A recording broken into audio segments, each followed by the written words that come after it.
얼마 후에 유다의 아내 수아의 딸이 죽은지라. 유다가 위로를 받은 후에 그의 친구 아둘람 사람 히라와 함께 딥나로 올라가서 자기의 양털 깎는 자에게 이르렀더니 어떤 사람이 가만하게 말하되 내 시아버지가 자기 양털을 깎으려고 딥나에 올라왔다 한지라. 그가 그 과부의 의복을 벗고 너울로 얼굴을 가리고 몸을 휩싸고 딥나 길 곁 에나임 문에 앉으니 이는 셀라가 장성함을 보았어도 자기를 그의 아내로 주지 않음으로 말미암음이라. 그가 얼굴을 가리었으므로 유다가 그를 보고 창녀로 여겨 길 곁으로 그에게 나아가 이르되 청하건대 나로 내게 들어가게 하라 하니 그의 며느리인 줄을 알지 못하였음이라. 그가 이르되 당신이 무엇을 주고 내게 들어오려느냐. 유다가 이르되 내가 내 태에서 염소 새끼를 주리라. 그가 이르되 당신이 그것을 줄 때까지 담보물을 주겠느냐. 유다가 이르되 무슨 담보물을 내게 주랴. 그가 이르되 당신의 도장과 그 끈과 당신의 손에 있는 지팡이로 하라. 유다가 그것들을 그에게 주고 그에게로 들어갔더니 그가 유다로 말미암아 임신하였더라. 그가 일어나 떠나가서 그 너울을 벗고 과부의 의복을 도로 입으니라. 유다가 그 친구 아들람 사람의 손에 부탁하여 염소 새끼를 보내고 그 여인의 손에서 담보물을 찾으려 하였으나 그가 그 여인을 찾지 못한지라. 그가 그곳 사람에게 물어 이르되 길 곁 에나임에 있던 장녀가 어디 있느냐. 그들이 이르되 여기는 장녀가 없느니라. 그가 유다에게로 돌아와 이르되 내가 그를 찾지 못하였고 그곳 사람도 이르기를 거기에는 장녀가 없다 하더이다 하더라. 유다가 이르되 그로 그것을 가지게 두라. 우리가 부끄러움을 당할까 하노라. 내가 이 염소 새끼를 보냈으나 그대가 그를 찾지 못하였느니라. 아멘. 할렐루야. 아멘.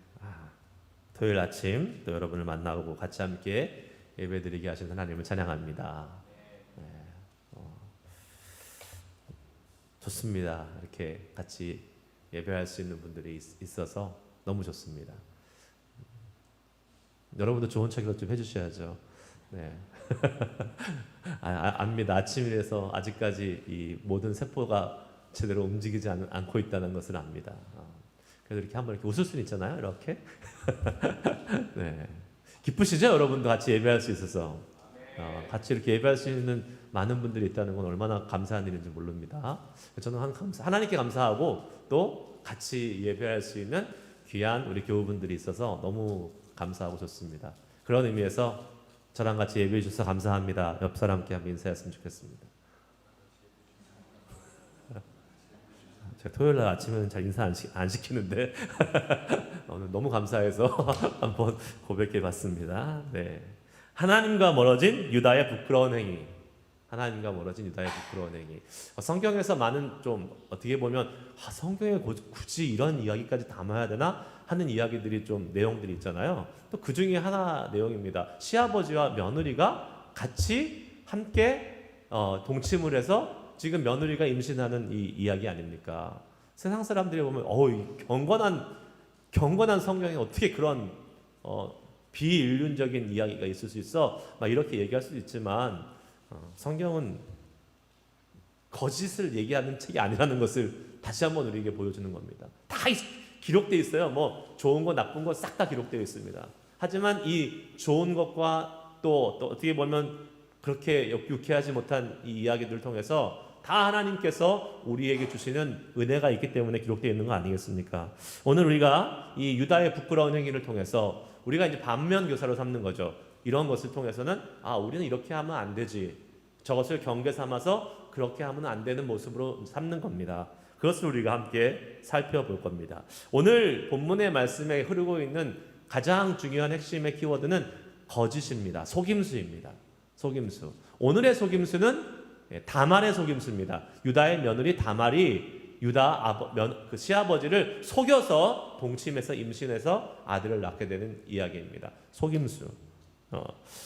여러분, 속임수, 이 거짓은 어떻게 보면 우리 사람의 인간의 그 죄악된 면 중에서 가장 어떻게 보면 기본적이고 항상 따라다니는 죄악 중에 하나가 이 속임수라는 죄입니다. 인류의 역사를 통해서 속임수가 없었던 적은 없습니다. 사실은 모든 역사는 속임수를 통해서 정권이 이렇게 바뀔 때도요, 결국은 그것이 이제 대의 명분을 위해서 좋은 이 뭐랄까 명분을 갖고 이제 바뀌지만 그게 진행되는 과정은 다 속임수입니다. 제대로 다 이렇게 클리어하게 아주 딱 드러내놓고 하면 안 되죠, 뭐든지. 속임수라는 것이 다 기반에 깔려 있습니다. 그것을 뭐 좋은 말로 꾸며서 계략, 책략이라고도 얘기하지만 결국은 속임수를 많이 쓰게 되어 있습니다. 거창하게 뭐 인류의 역사를 따질 것도 없고 우리의 개인의 삶을 봐도 마찬가지일 것입니다. 여러분, 우리가 거짓말하지 않고 사는 삶 거의 없습니다. 모든 사람은 아무리 선하고 아무리 괜찮고 도덕적인 사람이라도 거짓말을 안 할 수 없는 인생은 없는 것 같아요. 그렇죠. 뭐 이렇게 좋은 거짓말, 화이트 거짓말, 깨끗한 거짓말, 뭐 선한 거짓말이라도 하기는 해야 돼요. 여기 이렇게 아침에 새벽에 이렇게 오시면, 자매님들 오시면 화장도 안 하고 그냥 부시시하게 오시잖아요. 근데 거기다 대고 되게 부시시하네요, 이렇게 얘기할 수 있어요? 아유, 그래도 화장도 안 하셔도 아름답습니다, 이렇게 얘기해야 되겠죠? 그게 서로에게 은혜가 되겠죠? 그렇죠. 거짓말이에요. 네, 뭐 나쁜 의도의 거짓말은 아니죠. 하지만 이런 거짓말 말고도 사실은 우리의 삶 속에서 수많은 거짓과 속임수들이 오고 가고 있습니다. 우리가 당연히 여기는 거짓말도 있을 수 있어요. 예를 들면 미국은 텍스 보고를 합니다. 텍스 보고를 할 때 우리가 법이 정한 테두리 안에서 텍스를 세이빙하는 건 너무 좋은 거죠. 당연히 그렇게 해야 되고. 그런데 그 법을 어기면서까지 내가 텍스를 브레이킹할 수 있는 방법들이 있습니다. 찾으면. 법을 어기는 거죠. 거짓 보고를 하는 거죠. 많은 사람들이 그 유혹에 넘어갑니다. 안 걸리면 그만이니까. 어디시 다 안 하잖아요. 어디 다 안 해요. 그러니까 뭐 내가 뭐 거짓으로 보고해도 뭐 세이빙 할 수 있으면 뭐 하지 뭐. 그런 의식들이 특별히 한인들 사회에 많이 깔려 있어요. 한인 이민자들에게. 그거 거짓입니다, 다. 유다는요, 거짓을 일삼는 가문에 지금 들어와 있어요. 아버지 야곱이 거짓의 대명수였죠. 어떻게 됩니까? 우리가 잘 알듯이 거짓말로 아버지 이삭을 속이고, 아주 그것도 치밀한 거짓말. 이거는 자, 악의적인 거짓말. 계획적인, 뭐든지 형사처벌 받을 때도 계획적이었느냐 우발적이었느냐에 따라서 형량이 다른 거 아시죠, 여러분? 이거는 아주 정말 거짓을 위한 치밀한 계획을 세우고 악의적인 거짓을 한 거잖아요. 그 야곱의 모습이었어요. 그 야곱의 그 거짓에 어떻게 보면 그 분위기가 이 가게에 이제 쭉 흘러오는 거예요. 유다도 사실은 거짓말합니다. 어떤 거짓말했어요? 우리 이번 주 새벽기도 했을 때 여러분 다 아시죠? 요셉이 동물의 습격을 받아서 죽었다. 그러면서 아버지 그 야곱을 갚아줍니다. 거짓말한 야곱을 자기 갚으려고 한 건 아니겠지만 야곱은 당한 거죠, 그대로. 이제 그 자식이 죽은 그 슬픔, 안 죽었는데 죽은 그 슬픔은 그대로 느끼는 그러한 처참한 상황을 겪은 거잖아요. 그래서 지금 이 유다도 그 형제들과 함께 그 아버지 야곱을 속입니다. 거짓말로 그 자기의 눈에 가시였던 동생 요셉을 쫓아보내면서 죽었다라고 이렇게 거짓말합니다. 그 다음 세대 또 누구예요? 며느리 다말이 이제 거짓을 또 합니다. 어떤 거짓? 아버지가 지금 시아버지가 올라왔어요. 자기를 소방 맞춰서 쫓겨보낸 그 시아버지가 이 자신의 마을에 왔다는 것을 보고 자기를 변장하고 속입니다. 그리고 얼굴도 가리고 몸도 가리고 싹 가리고 딱 문 길 곁에서 있다가 그 시아버지가 오니까 자기가 며느리라는 걸 밝히지 않고 그 시아버지와 동침하게 되는 그러한 아주 수치스러운 일이 벌어지고, 이것은 유다의 인생에 있어서 너무나도 수치스러운 일로 기록되는 것입니다. 여러분, 전 이걸 보면서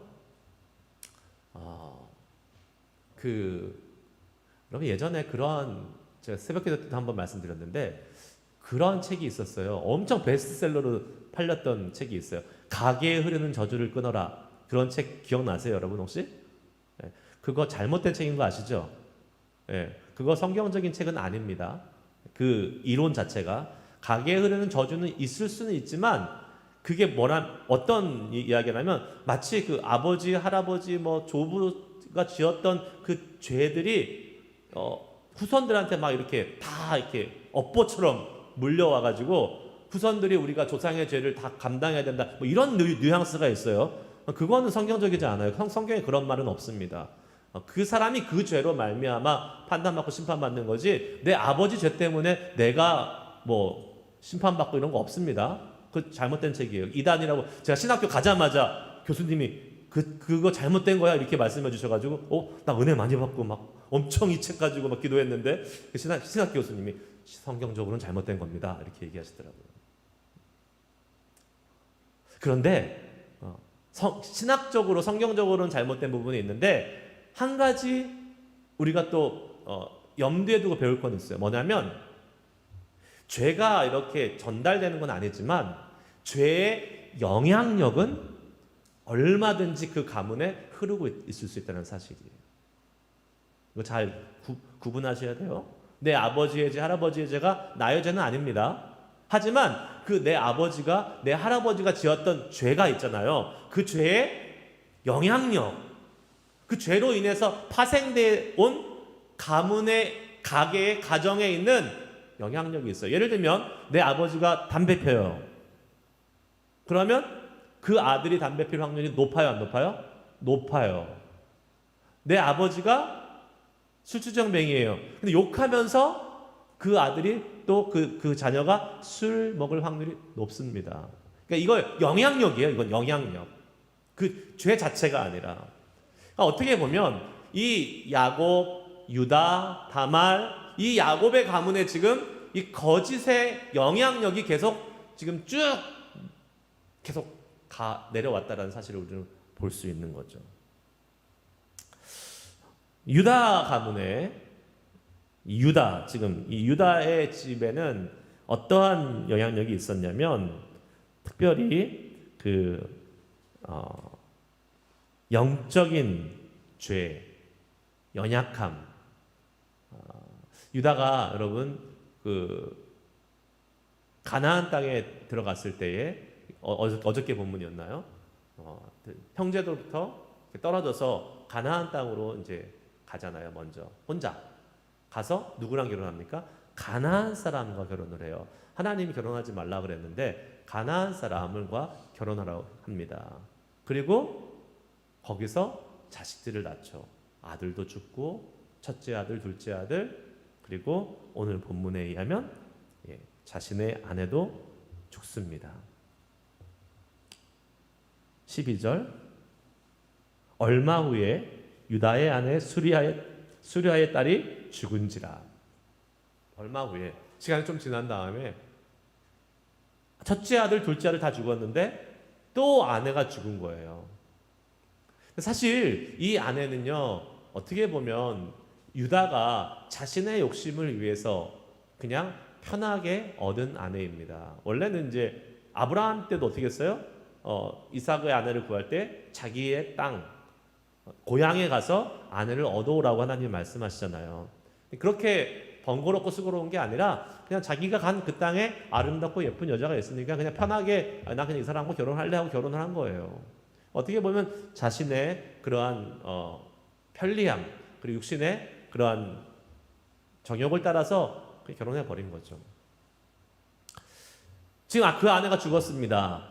그런데 얼마 지나지 않아서 아내가 죽은 지 얼마간의 애도의 기간을 갖고 양떼를 치기 위해서 올라간 거잖아요. 양떼를 치기 위해 딥나로 올라갔다고 기록되어 있습니다. 그런데 올라가자마자 뭐 합니까? 네, 거기에 있는 여인, 특히 길거리에 있는 그 여인과 같이 동침을 하게 됩니다.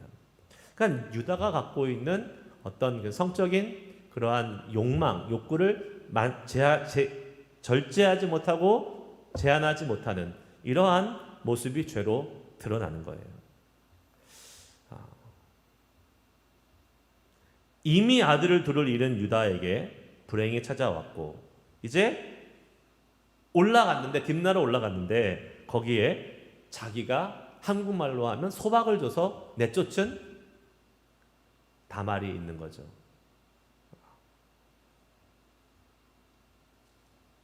자, 우리 계속 새벽기도 팔로우 하시는 분들 제가 이렇게 복습하면서 말씀드립니다. 왜 다말을 내쫓았습니까? 왜 다말을 내쫓았다는 표현이 뭐 그렇지만 왜 돌려보냈어요? 자기 친정으로. 네, 다말 때문에 아들이 죽었다고 생각한 거예요. 며느리 때문에. 며느리 잘못 들어와가지고 우리 가족 망했어. 내 아들도 죽고 첫째도 죽고 둘째도 죽고 안 되겠다. 한 명 남은 셋째, 셀라 얘마저 죽겠다. 그러니까 핑계를 댄 거예요. 셀라는 아직 어리니까 너한테 못 줘.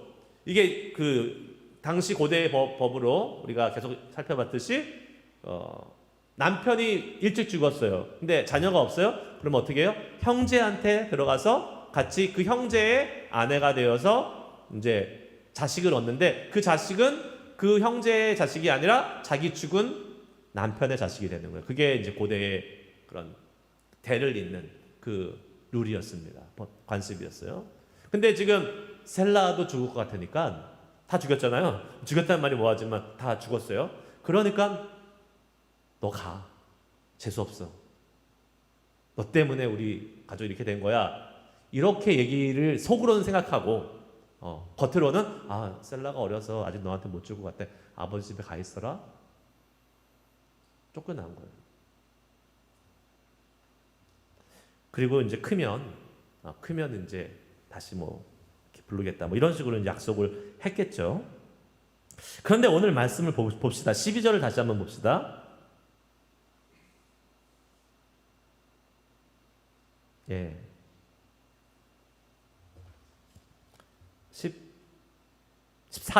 14절을 볼게요. 같이 있습니다. 시작. 그가 그 과부의 의복을 벗고 너울로 얼굴을 가리고 몸을 휩싸고 딥나 길 곁 에나임 문에 앉으니 이는 셀라가 장성함을 보았어도 자기를 그의 아내로 주지 않음으로 말미암음이라. 지금 여러분 왜 다말이 왜 이게 지금 이렇게 자기를 변장하고 꾸미고 거짓과 속임수로 유다에게 접근하고 있습니까? 어떻게 복수하는 거예요. 유다 시아버지한테 복수하는 거예요. 셀라가 다 컸는데도 자기를 셀라한테 보내지 않은 거예요. 그냥 계속 여전히 그냥 친정에 두는 거예요. 당시 그 문화에 있어서 뭐 한국도 그랬잖아요.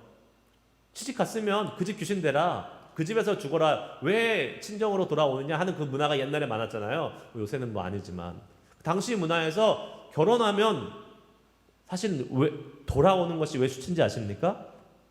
왜? 돈 받았어요. 어마어마한 그 여자랑 결혼하기 위해서 그 집에다가 남자가 지불해야 될 결혼 지참금 그게 어마어마하게 많았거든요. 그 많은 돈을 일단 받았으니까 사실은 돈을 받았는데 팔았다기보다는 이렇게 하여튼 돈 받고 보낸 애인데 그냥 오면 자기는 완전히 강도가 되는 거잖아요. 날강도가 되는 거죠. 그러한 가문의 수치라고 생각할 수 있는 거죠. 시집을 보냈고 결혼을 했던 딸이 돌아온다는 것은 가문의 엄청 수치예요. 그 수치를 지금 어떻게 감리하면서 기다리고 있는데도 셀라가 다 컸는데 자기를 안 부르는 거예요. 그러니까 이 지금 다말이 어떻게 되겠어요? 열받은 거죠, 한마디로. 봐라. 그래서 변장을 하고 탁 기다리고 있는 겁니다. 유다가 이제 걸어 들어올 때 딱 그 길목에 서가지고 뭐 유혹 아닌 유혹을 했겠죠. 뭐 잘 기록은 안 돼 있지만. 여러분, 여자는 무서운 존재입니다. 조심해야 돼요. 여자가 하늘 품으면 온유월에도 뭐가 내려요? 서리가 내린다. 형제님들 몇 명 안 계시지만 조심하십시오. 자매님들한테 잘하셔야 돼요. 네, 무서운 존재예요. 자매님들을 성나게 하지 마시기 바랍니다. 그러면 무슨 일을 당할지 모르는 거예요. 다말이 지금 과부의 의복을 벗고, 당시에 그랬었나 봐요. 과부들은 따로 입는 옷이 있었나 봐요. 그런데 그 의복을 벗고 다른 의복을 입고 몸과 얼굴을 싹 가렸으니까 이렇게 나오잖아요. 아마 중동의 히잡 같이 뭐 그렇게 비슷하게 이렇게 했겠죠. 그러니까 사실 누군지 모를 수 있죠, 얼마든지. 근데 그 유다는 그 다말을 보고 그 지역에 있는 매춘부로 여긴 거예요. 그 자신의 육체의 쾌락, 성적인 욕구, 그것 때문에 그렇게 보인 거예요, 그 사람이. 뭘 다 가리고 있는데 그 사람이 무슨 매춘부인지 뭐 아닌지 무슨 사람인지 어떻게 알아요? 근데 자기 눈에는 그렇게 보인 거예요. 왜요? 그렇게 보고 싶으니까. 그게 지금 자기의 관심사니까. 여러분, 아내가 죽은 지 얼마 되지 않는 상황에서 유다가 지금 이렇게 행동하고 이렇게 보고 있다는 것은 그가 얼마나 영적으로 타락했는지를 보여주는 분명한 증거입니다. 유다는 육신의 이러한 정욕, 성적인 그러한 욕망, 욕구를 사실 절제하지 못하는 사람인 것을 우리는 보게 됩니다. 이번에도 뭐 아까 가나안 말씀드렸지만 이번에도 마찬가지로 다른 지역에 올라가서 그 지역에서 어떠한 자신의 욕구를 채울 수 있는 사람을 보고 매춘부로 그냥 여긴 거예요. 매춘부라는 증거가 하나도 없어요. 사실 여러분 계속 읽어보지만 이 지역에는 창녀가 없다라고 나중에 이제 얘기하고 있지 않습니까? 이게 뭐냐면 우리가요 보고 싶은 대로 보는 거예요. 듣고 싶은 것만 듣는 겁니다. 여러분 그거 아세요? 똑같은 것을 보고도 다 다르게 봅니다, 사람들이.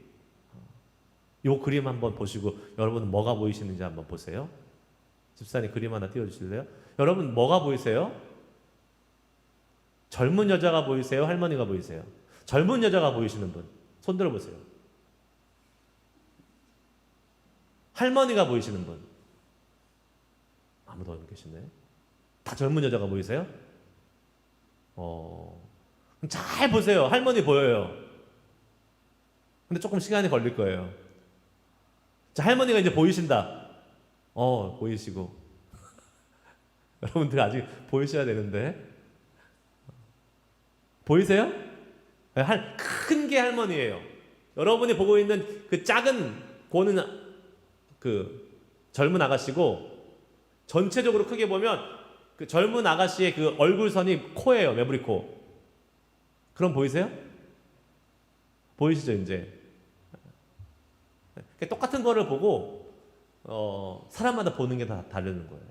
그런데 뭐 이거야 뭐 그냥 직관적으로 보이는 거지만 사실은 내가 이 세상을 살아가면서 보고 싶은 것만 봅니다. 똑같은 걸 보더라도 내가 갖고 있는 해석이 달라요. 그러면 그렇게 보는 거예요. 듣는 것도 마찬가지죠. 실컷 얘기했는데 자기가 듣고 싶은 것만 듣고 있어요. 기억하는 건 내가 듣고 싶은 것만 기억합니다. 그게 우리의 모습입니다. 그래서 우리에게 영적인 분별력을 갖는 게 얼마나 중요한지 몰라요. 영적인 눈, 영적인 귀, 들어야 될 걸 듣고 봐야 될 것을 보는 그것이 있지 않으면 내가 듣고 싶은 대로 내가 보고 싶은 대로 본다라니까요. 그러면 어떻게 됩니까? 유다같이 되는 거예요. 아니 창녀가 아니에요. 매춘부가 아니고 그냥 멀쩡한 일반 사람으로 옷 입고 있는 거예요. 그런데 유다 눈에는 뭘로 보였어요? 창녀로 보였다는 거예요. 다말은 육신의 정욕에 사로잡혀 있는 유다를 맞이합니다. 그리고 그에게 요구하지요. 뭘 요구해요? 성적인 관계를 맺는 그거에 대가를 요구하는 겁니다. 이게 지금 시아버지하고 며느리가 할 일입니까, 이게? 말도 안 되는 일이잖아요. 근데 이 일이 지금 벌어지고 있는 거예요. 요구합니다, 대가를. 그래서 유다가 나 그러면 염소 새끼 한 마리 줄게. 이게 지금 매춘의 관계가 지금 성립되는 거잖아요. 돈을 주고 성을 사는 근데 염소 새끼가 지금 없잖아요. 없어. 다 밖에 있고 뭐 어디 있을 테니까 없어요 지금. 그러니까 다말이 내가 뭘 믿고 담보를 줘.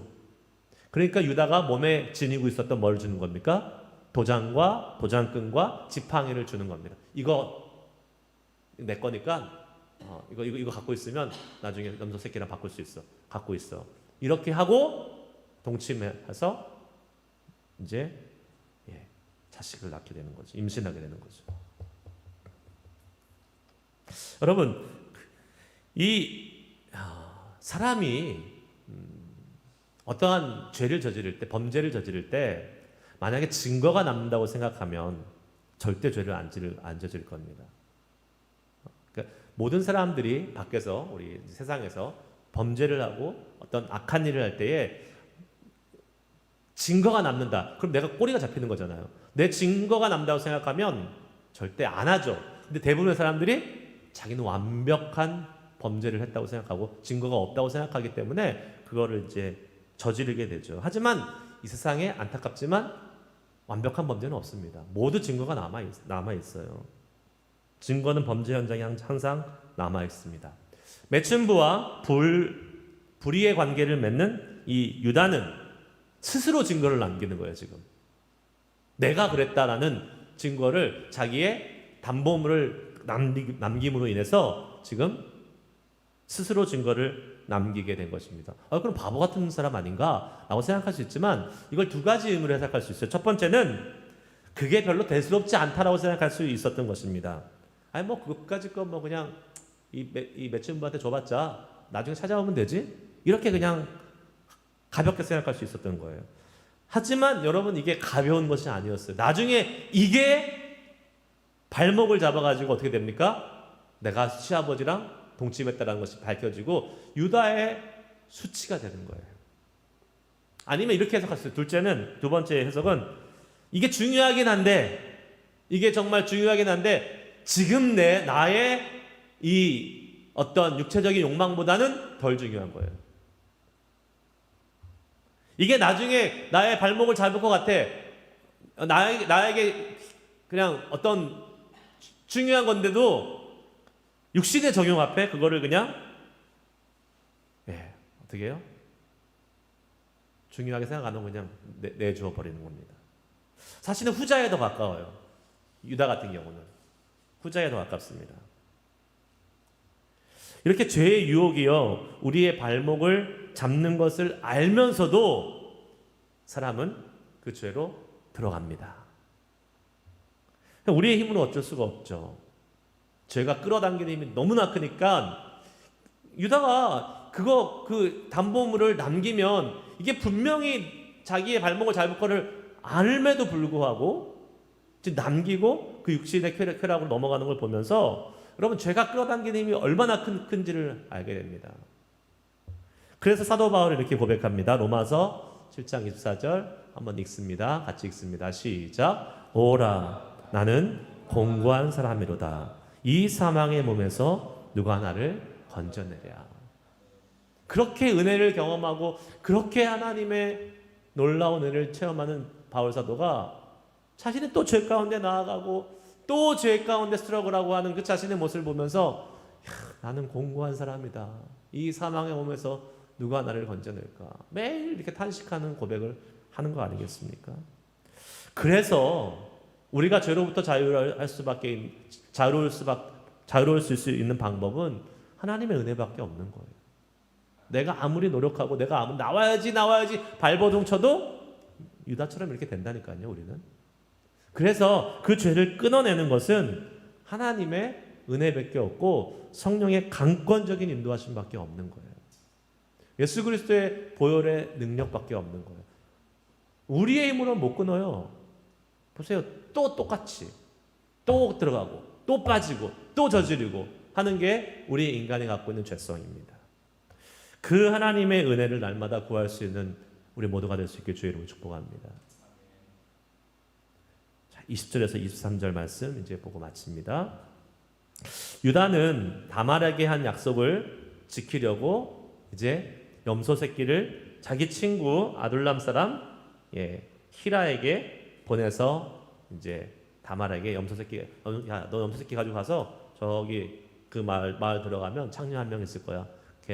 그 사람한테 주고 내 거 가져와. 이렇게 부탁한 거잖아요. 근데 이제 이 히람이 갔어요. 갔는데 찾았어요? 못 찾았어요? 못 찾았어요.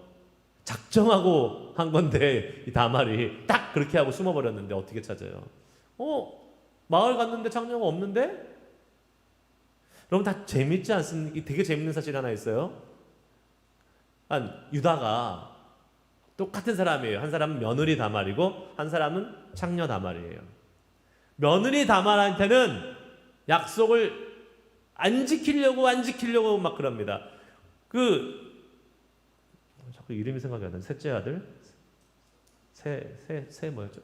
세갈?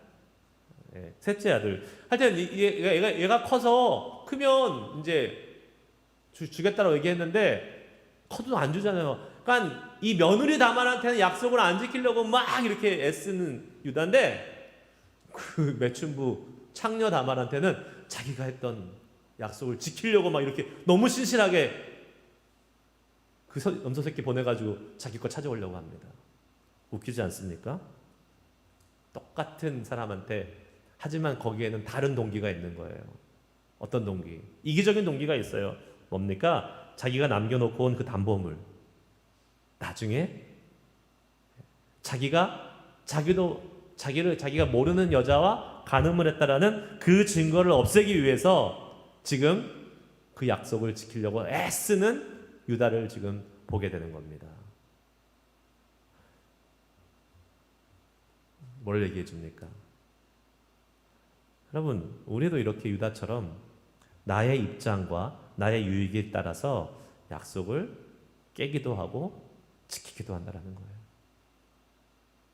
우리는 항상 약속을 지키는 사람이고 싶지만 아니에요. 내 입장이 있어요. 내 유익에 따라서 약속을 지킬 때도 있고 깰 때도 있어요. 그렇지 않습니까, 여러분? 이게 거창한 것이 아니더라도 그냥 친구들 사이에서 가벼운 약속도 했다가 나 별로 그냥 중요하지 않은 것 같아 그러면 깨버리잖아요. 그러니까 우리는 나의 입장과 나의 유익에 따라서 지키고 싶은 약속만 지킨다는 사실이에요. 그러니까 사람을 믿어서는 돼요, 안 돼요? 안 되는 거예요. 절대 사람을 믿어서는 안 돼요. 제가 말씀드리잖아요. 사람은 믿음의 대상이 아니라 사랑의 대상이에요. 그거 우리 반드시 기억해야 돼요. 사람은 절대 믿으면 안 돼요. 자기 유익에 따라서 자기 입장에 따라서 약속을 지키고 말고 하는 존재가 사람이라는 겁니다. 저도 그렇고 여러분도 그래요. 유다만 그런 거 아니에요. 아무리 좋은 사람, 아무리 믿을 만한 사람도 자신의 입장이 변하게 되면 약속을 깨트립니다. 그래서요, 항상 뒤통수는 누구한테 맞는다? 제일 가까운 사람. 제일 가까운 사람한테 뒤통수 맞는 거예요. 사업하다가 배신 나가는 게 막 부도나고 막 이런 경우들. 왜요? 다 자기 측근들이 뒤통수 쳐가지고 이렇게 해먹고 날라가지고 그렇게 되는 경우들이 많아요. 사기 누가 쳐요? 미국 와서 사기 당해보신 적 있으시죠? 사기 안 당해보신 적 없더라고요. 대부분 특히 옛날엔 더 많이 당하셨어. 다 누가 쳐요? 제일 처음에 나 도와줬던 사람. 나 막 엄청 잘 대해주고 막 너무 잘 대했던 사람이 사기치고 도망가는 겁니다. 여러분, 저는 그걸 생각하면 진짜 사람을 믿어서는 안 된다고 생각해요. 그것이 좀 너무 우리 인생살이를 너무 빡빡하게 만들 수 있을지 몰라도 조심할 필요는 있어요. 조심할 필요는 있다는 겁니다. 막 의심하고 막 그냥 너무 그래서는 안 되겠지만 그래도 사람한테 우리의 트러스트, 우리의 믿음을 주면 안 되는 겁니다. 그냥 사랑만 하라고 그랬잖아요. 연약한 사람들이니까 우리 사랑합시다. 더 사랑합시다. 이러면 되는 거예요. 우리가 믿어야 될 대상은 오직 하나님 한 분입니다. 그래서 소망이 있는 거예요. 이 세상 살아갈 때 다 믿지 못하고 다 이 사람도 못 믿겠고 저 사람도 못 믿겠고 그런데 그러면 어떻게 살아요? 힘들어서. 근데 우리가 영원히 믿을 대상이 있다는 거예요. 어떠한 상황에서도 믿을 변치 않으신 하나님이 계시다는 사실에 감사하고 그 주님만을 신뢰할 수 있는 우리들이 될 수 있길 축복합니다. 왜요? 그분은 약속하신 것 반드시 지키십니다. 반드시. 그러니까 아까 말씀드렸잖아요. 사람은 자기의 입장에 따라서 지킬 수도 있고 안 지킬 수도 있지만 하나님은요 반드시 지키세요. 안 지키시지 않은 게 없어요. 그게 하나님이에요. 만약에 하나님이 약속했다가 안 지키시잖아요? 그러면 하나님이 아닌 거잖아요. 그게 자기 이율 배반이 되기 때문에 하나님이 그렇게 하실 수 없어요. 하나님은 거짓말 하시는 분이 아니어야지 하나님인데 자기가 하셨던 말씀을 뒤엎어요? 그러면 하나님이 아닌 거예요. 그렇기 때문에 하나님이 약속을 지키지 못하실 일이 없는 겁니다. 그렇게 하시면 자기가 내가 하나님이 아니야 라고 선언하는 거기 때문에 하나님은 약속한 것을 반드시 지키시는 겁니다. 느헤미야가 기도할 때 이렇게 기도했어요. 느헤미야 9장 32절 읽습니다. 같이 시작. 우리 하나님이여 광대하시고 능하시고 두려우시며 언약과 인자하심을 지키시는 하나님이여. 아멘. 하나님에 대해서 기도할 때 하나님 당신은 하나님의 언약 말씀하신 그 약속 지키시는 하나님이십니다. 이렇게 기도하고 있는 거예요. 제가 좋아하는 말씀이라고 했죠. 민수기 23장 19절 말씀 읽습니다. 시작. 하나님은 사람이 아니시니 거짓말을 않으시고 인생이 아니시니 후회가 없으시도다. 어찌 그 말씀하신 바를 행하지 않으시며 하신 말씀을 실행하지 않으시랴. 아멘. 하나님은 말하셨으면 하십니다. 약속하셨으면 지키십니다. 이제 제가 내일 우리가 주일 말씀에 이 부분을 다룰 건데요. 우리가 기도할 수 있는 이유가 여기 있어요. 그리고 기도할 때 하나님의 말씀을 약속을 붙잡고 기도해야 될 이유가 여기 있습니다. 왜요? 하나님은 그 약속들을 행하실 거니까. 하나님만 믿고 신뢰하며 살아갈 수 있는 우리 인생이 될 수 있기를 축복합니다. 아멘. 아멘. 기도하시겠습니다. 자, 오늘도 우리 하나님 말씀 같이 들었는데 말씀을 통해서 주님께서 우리에게 주셨던 여러 가지 또한 교훈들과 또 레슨들이 있으리라고 믿습니다.